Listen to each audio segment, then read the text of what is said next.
ప్రేమ కలిగిన పరలోకపు తండ్రి, మమ్మల్ని బైబిల్ శ్రై తీసుకొచ్చారు, వందనాలు.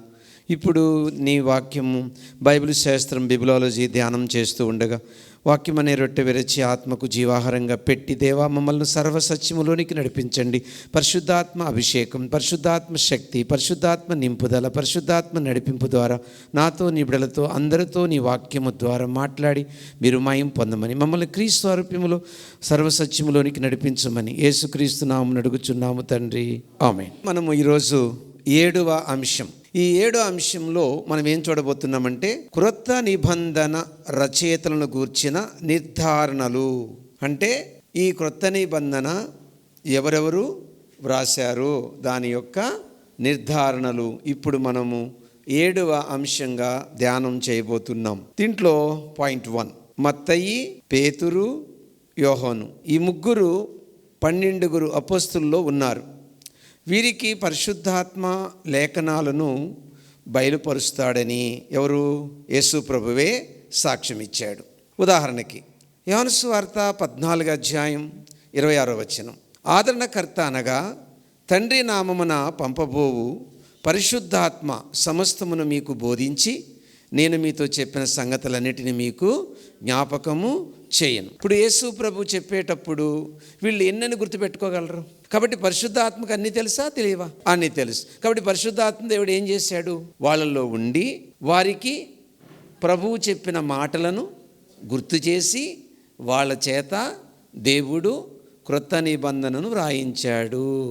యోహాను సువార్త 16వ అధ్యాయము 13, 14 వచనాలు గమనిస్తే, అయితే ఆయన అనగా సత్యస్వరూపైన ఆత్మ వచ్చినప్పుడు మిమ్మను సర్వసత్యములోనికి నడిపించును.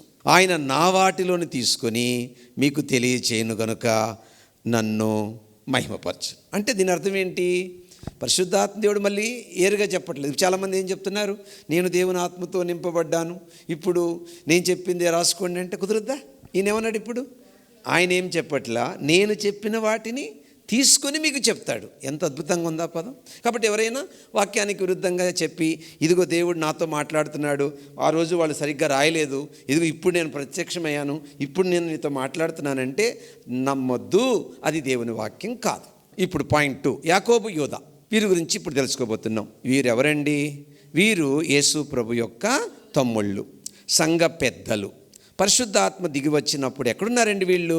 మేడగదిలో ఉన్నారు. ఉదాహరణకి అపొస్తలుల కార్యం 1వ అధ్యాయము 14వ వచనం, వీరందరూ వీరితో కూడా కొందరు స్త్రీలను యేసు తల్లి అయిన మరియయు ఆయన సహోదరులను ఏక మనసుతో ఎడతెగక ఏం చేస్తున్నారు?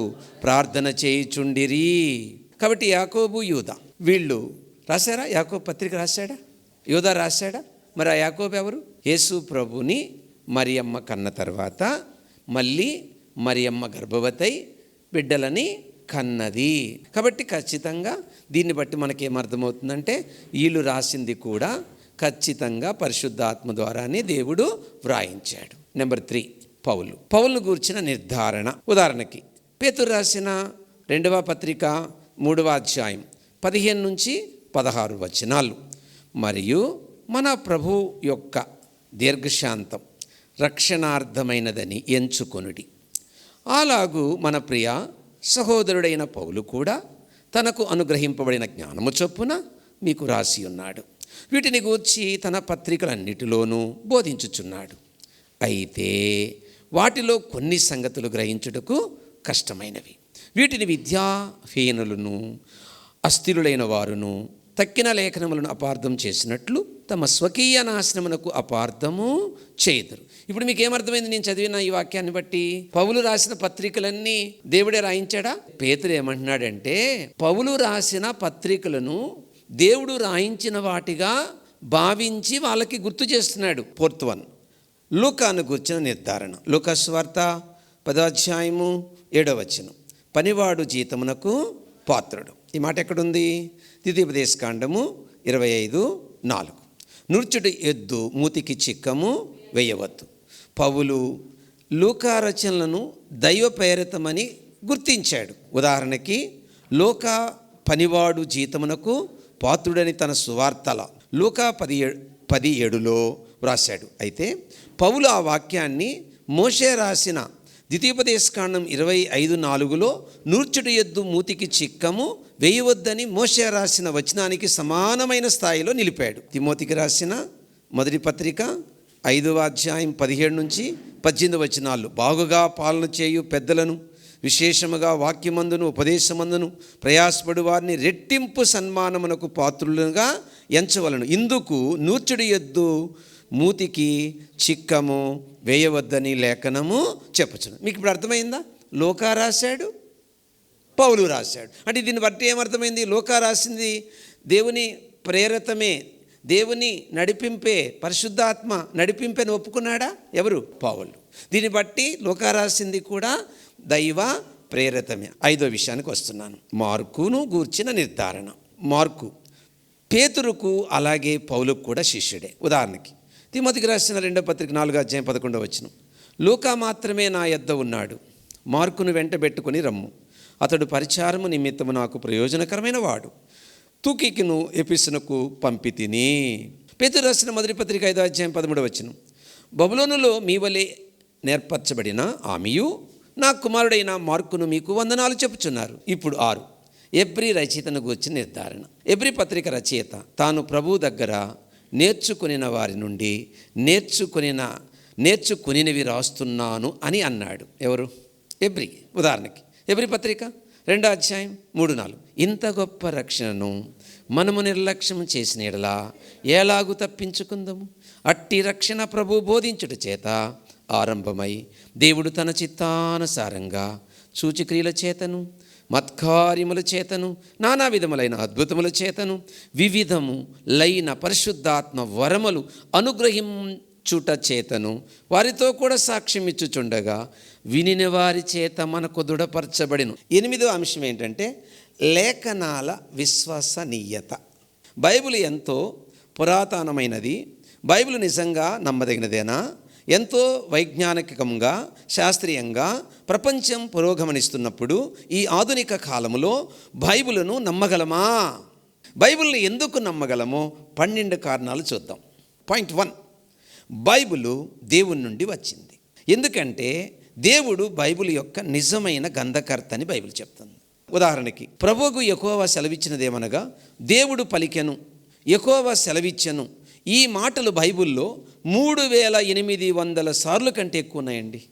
ఉదాహరణకి తిమోతికి రాసిన 2వ పత్రిక 3వ అధ్యాయం 16-17 వచనం, దైవజనుడు సన్నుధుడై ప్రతి సత్కార్యమునకు పూర్ణముగా సిద్ధపడి ఉండునట్లు దైవావేశం వలన కలిగిన ప్రతి లేఖనం ఉపదేశించుటకును, ఖండించుటకును, తప్పుదిద్దుటకును, నీతి యందు శిక్ష చేయుటకును ప్రయోజనకరమై ఉన్నది. అంటే అక్కడ ఒక పదం గమనించారా మీరు? దైవావేశం వలన. విశ్వసనీయత. నెంబర్ 2, బైబిల్ యొక్క ఆశ్చర్యకరమైన ఐక్యత. వివిధ కాలంలో సుమారు 40 మంది రచయితలు విభిన్న నేపథ్యం కలిగిన వారైనప్పటికీ 3 ఖండాలలో అనగా ఆసియా, ఆఫ్రికా, యూరప్లో రాసినటువంటి బైబిల్ ఒక వ్యక్తి నుండి వచ్చిన మాటగానే కనబడుతుంది. 40 మంది కంటే ఎక్కువ మంది వ్రాశారు. వారు వేరువేరు కాలాలలో జీవించారు, వేరువేరు పరిస్థితుల్లో వేరువేరు స్థలాల నుండి రచించారు. ఉదాహరణకి మోషే అరణ్యములో రాశాడు, పౌలు ఖైదీగా ఉన్నప్పుడు రాశాడు. వారు అనేక రకాల వృత్తులు గలవారు అయినప్పటికీ బైబిల్ ఒక వ్యక్తి నుండి వచ్చిన మాటగానే కనబడుతుంది, అలాగే అర్థమవుతుంది. 3rd one, మాతృక లేఖనాల నకళ్ళు. ఆ రోజులలో మనకు వలె ముద్రణ యంత్రాలు లేవు కాబట్టి శాస్త్రులు పాత నిబంధనకు నకళ్ళు రాసుకున్నారు.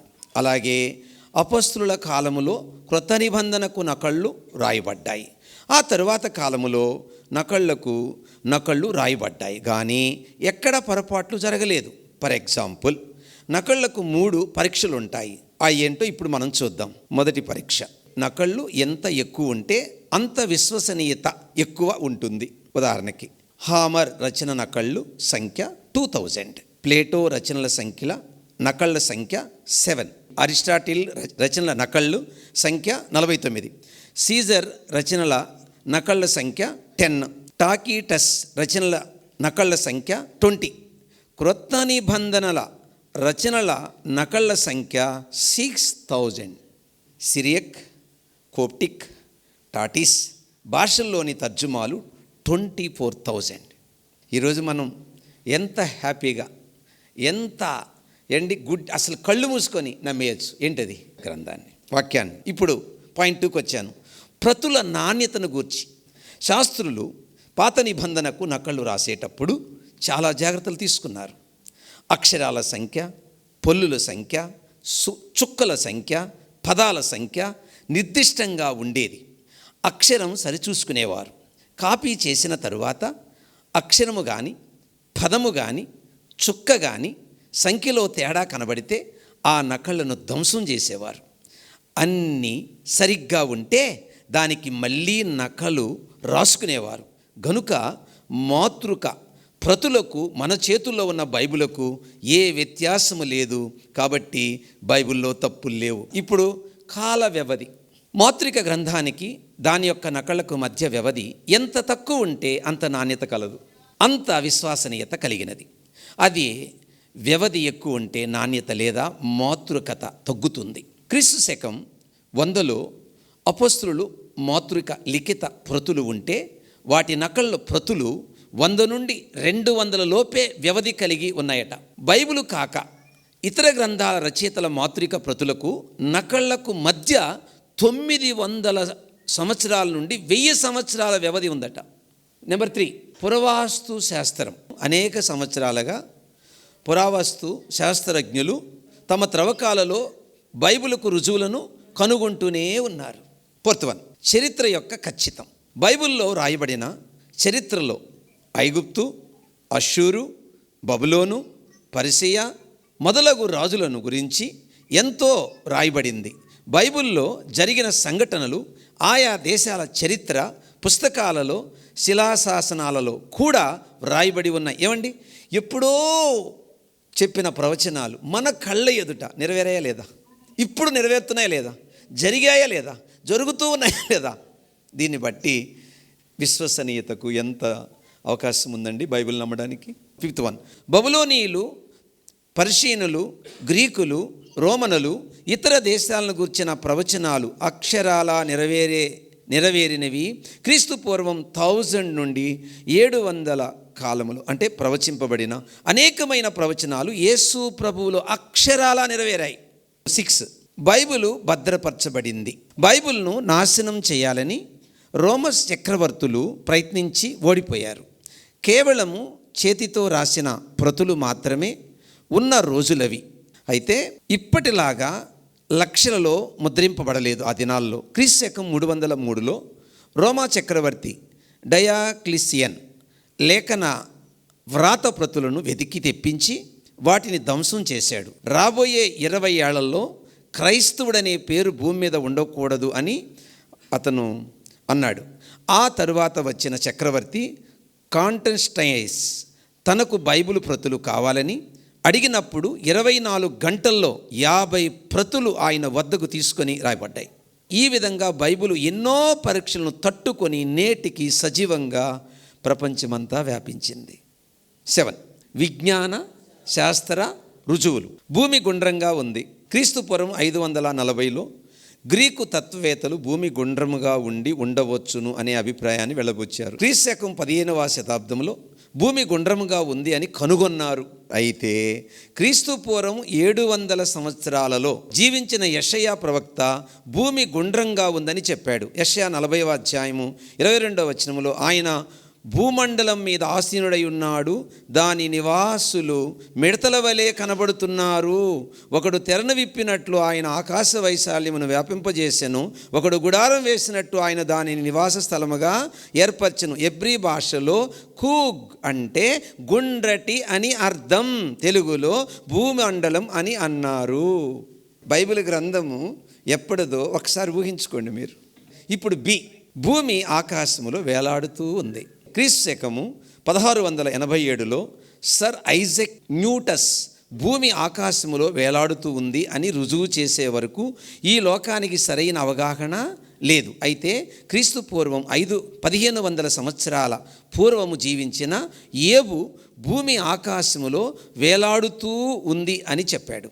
ఏబు గ్రంథము 26వ అధ్యాయము 7వ వచనం, శూన్యమండలము పైని ఉత్తర దిక్కునున్న ఆకాశ విశాలమును ఆయన పరిచెను, శూన్యము పైన భూమిని వేలాడ చేసెను. చూసారా, బైబిల్ నమ్మడానికి ఎంత విశ్వసనీయత ఉందో. ఇప్పుడు సి, నక్షత్రాల సంఖ్య. క్రీస్తు శకము 150లో టొలోమీ అనే ఒక ప్రఖ్యాత ఖగోళ శాస్త్రజ్ఞుడు 1056 నక్షత్రాలు ఉన్నాయని చెప్పాడు. ఆ తర్వాత అభివృద్ధి చెందిన ఖగోళ శాస్త్రం నక్షత్రాలను లెక్క పెట్టలేమని తేల్చింది. నక్షత్రాల సంఖ్య ఎవరూ లెక్కించలేరని క్రీస్తు పూర్వం 1450లో మోషే చెప్పాడు. ఆదికాండము 15వ అధ్యాయము 5వ వచనం, మరియు ఆయన వెలుపులకి అతన్ని తీసుకుని వచ్చి, నీవు ఆకాశం వైపు తేర చూసి నక్షత్రం లెక్కించుటకు నీ చేతనైతే లెక్కించమని చెప్పి నీ సంతానము అలాగవునని చెప్పెను. డి, సముద్రాల్లో లోయలు పర్వతాలు. సముద్రాల్లో లోయలు పర్వతాలు ఉన్నాయని ఓషినోగ్రఫీ చెప్తుంది. క్రీస్తు పూర్వం 1010 970 మధ్యలో జీవించిన దావీదు సముద్రాల్లో లోయలు ఉన్నాయని చెప్పాడు. క్రీస్తు పూర్వం 786 748 మధ్యలో జీవించిన యోనా సముద్రములో పర్వతాలు ఉన్నాయని చెప్పాడు. సమూయేలు 2వ గ్రంథం 22వ అధ్యాయం 16వ వచనం, భూమి పునాదులు బయలుపడెను. యోనా 2:6, నేను మరెన్నటికి ఎక్కి రాకుండా భూమి గడియలు వేయబడి ఉన్నవి, పర్వతములు పునాదుల్లోనికి నేను దిగియున్నాను. నా దేవా యెహోవా, నీవు నా ప్రాణము కోపములో నుండి పైకి రప్పించి ఉన్నావు. ఈ జలచక్రం. ఈరోజు శాస్త్రజ్ఞులు జలచక్రాన్ని గురించి చాలా విషయాలు చెప్పారండి. ఇవన్నీ కూడా వందల సంవత్సరాల క్రిందనే విపులంగా బైబిల్ వివరించిందండి. యోబు గ్రంథం 36, 27, 28లో ఆయన ఉదక బిందువులను పైనుండి కురిపించును, మంచుతో కూడిన వర్షం వలె అవి పడును, మేఘములు వాటిని కుమ్మరించును, మనుషుల మీదికి అవి సమృద్ధిగా దిగును. సో 8 ప్రత్యక్ష సాక్షుల కథనం. బైబిల్ను ప్రత్యక్ష సాక్షులు రాశారు. యోహాను రాసిన మొదటి పత్రిక 1వ అధ్యాయం 1వ వచనం, జీవవాక్యమును గూర్చినది ఆది నుండి ఏది ఉండెనో, మేమేది వింటిమో, కన్నులార ఏది చూచితమో, ఏది నిదానించి కనుగొంటిమో, మా చేతులు దేనిని తాకి చూచెనో అది మీకు తెలియచేయుచున్నాం. వాహ్, విశ్వసనీయత. లూకాసువార్త 1వ అధ్యాయం 1 నుంచి 4 వచనాలు, ఘనత వహించిన థియోపిలా ఆరంభము నుండి కన్నులారా చూచి వాక్య సేవకులైన వారు మనకు అప్పగించిన ప్రకారం మన మధ్యను నెరవేరిన కార్యములను గూర్చి వివరముగా వ్రాయుటకు అనేకులు పూనుకున్నారు గనుక నీకు ఉపదేశింపబడిన సంగతులు నిశ్చయముగా జరిగినవని నీవు తెలుసుకొనుటకు వాటన్నిటిని మొదటి నుండి తరచి పరిష్కారముగా తెలుసుకుని ఉన్న నేనను నీ పేరట వాటిని గూర్చి వరుసగా రచించుట యుక్తమని యోచించి తిని. 9 జీవిత పరివర్తన శక్తి. బైబిలు అనేక జీవితాలను మార్చివేసింది. ఒప్పుకుంటారా? ఎస్. ఎలాంటి వారిని మార్చింది? దైవ ద్వేషకులను, క్రీస్తు ద్వేషకులను, నర హంతుకులను, తత్వ వేతలను, పండితులను, రాజులను, ఇలా అనేక జీవితాలను బైబిల్ మార్చేసింది. ఏముంది బైబిల్? జీవముంది, శక్తి ఉంది. 10 నిజాయితీ. బైబిల్ నిజాయితీగా రాయబడింది. ఎట్లా? లోతు విషయం కానీ, దావీదు వివాహాలు కానీ, సొలొమోను వివాహాలు కానీ, సంసోను జీవితం కానీ, యాకోబు కుమారులు పాపాలు కానీ, ఏదైనా సరే బైబిల్ దాయలేదు. కాబట్టి దేవుని పిల్లలారా, ఎందుకు బైబిల్ గ్రంథములో ఇంత నిశ్చమైన సంఘటనలు రాశాయంటే మానవుని యొక్క పతనం, మానవుని యొక్క నీచ స్థితి ఇంత భయంకరమైందని మనిషి తెలుసుకుంటేనే వాడికి దేవుని యొక్క అవసరత ఏర్పడుతుంది. గ్రంథకర్త నమ్మదగినవాడు. మనము ఎన్ని కారణాలు చెప్పినా అన్నిటికన్నా గొప్ప కారణం బైబిల్ రచయిత నమ్మదగినవాడు. ఎవరా రచయిత? బైబిల్ దేవుడు నమ్మదగినవాడు. అందుకే వాక్యాన్ని మనం ఏం చేయాలి? నమ్మాలి. విశ్వసనీయత. మనము ఎన్ని కారణాలు చెప్పినా అన్నిటికన్నా గొప్ప కారణం బైబిల్ రచయిత, నమ్మదగినవాడు, పరిశుద్ధుడు, బైబిల్ దేవుడు. ఆమేన్. ప్రార్థన చేసుకుందాం. ప్రేమ కలిగిన మా పరలోకపు తండ్రి, మీ మహా ఉచితమైన కృపను బట్టి ఈరోజు బైబిల్ స్టడీలో చాలా విషయాలు విపులంగా వివరంగా నేర్చుకునే భాగ్యం మాకు ఇచ్చినందుకు నీకు మహిమ కలుగును గాక. నేను నీ బిడ్డలు వాక్యము నేర్చుకుంటున్నప్పుడు వాటిని అర్థం చేసుకోవడంలో, వాటిని గ్రహించడంలో, వాటి ప్రకారం జీవించడంలో, బలపడ్డంలో, వాక్యాన్ని విపరీతంగా నమ్మడంలో మీ కృప మాకు కలుగును గాక. చాలామంది చాలా విధాలుగా బైబిల్ని రకరకాలుగా తప్పులు పడుతుంటే అవి విని మేము విశ్వాసంలో బలహీనమై కుంగిపోకుండా బైబిల్ మీద మా విశ్వాసాన్ని పూర్తిగా పెంచుకొని ఎంతటి హేతువాదులనైనా ఎదుర్కొనే జ్ఞానం మీరు మాకు దయచేదురుగాక. ఎవరైనా వాదన చేస్తూ ఉంటే వాళ్ళకి ఎలా బుద్ధి చెప్పాలో పరిశుద్ధాత్మ సహాయంతో చెప్పుదుముగాక. ఇలా చేసి విశ్వాసంలో మమ్మల్ని స్థిరపరిచి బైబిల్ని ఎందుకు నమ్మాలో, బైబిల్ని ఎందుకు విశ్వసించాలో వాటి మీద మాకు ఒక సరైనటువంటి అవగాహన, మంచి పునాది వేస్తున్నందుకు మీకు మహిమ కలుగునుగాక. నేను నీ పిల్లలు ఇంకా పరిశుద్ధతలో పవిత్రతలో ఎదిగేటట్టు మమ్మల్ని ఆశీర్వదించమని యేసుక్రీస్తు నామమున అడుగుతున్నాము తండ్రి. మన తండ్రి అయిన దేవుని ప్రేమ, మన ప్రభు అయిన యేసయ్య కృప, పరిశుద్ధాత్మ యొక్క సన్నిధి, త్రియేక దైవ దీవెనలు బైబిల్ శైలిలో వాక్యమిన్న మీకును సకల పరిశుద్ధులకును తోడయుండి నడిపించునుగాక. ఆమేన్. దైవాశిష్యులు అందరికీ వందనాలు.